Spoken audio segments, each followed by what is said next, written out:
woke in the middle of the night, drenched in sweat. The air in her room was suffocating, as if the oxygen had been drained from the space. The sheets clung to her skin, and she couldn't shake the sensation that something was pressing down on her chest, weighing her down. She turned her head to look around the room, but everything seemed out of place. The furniture was positioned differently, as though someone had moved it while she slept. Her eyes darted around the room, but everything seemed still, unmoving. The walls appeared too close, as though they were closing in on her, and she could hear a faint, almost imperceptible hum in the air, a low frequency that seemed to vibrate just beneath her skin. She shook her head, trying to clear her mind. It had to be exhaustion, she reasoned.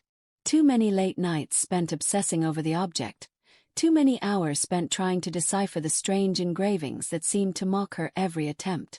But the feeling of unease wouldn't dissipate. The object was in her bag, just a few feet away on her dresser, and though she couldn't explain why, she felt an undeniable urge to go to it. She walked toward the dresser, her footsteps muffled against the floor.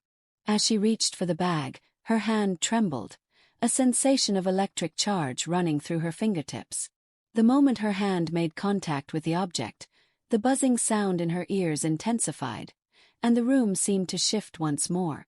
For a split second, Emma swore she saw the walls of her room ripple, as though the very fabric of the space was warping around her.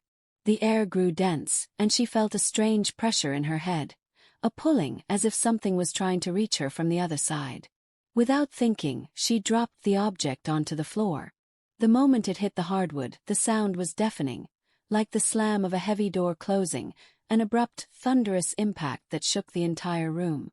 The lights flickered, casting shadows that danced wildly across the walls.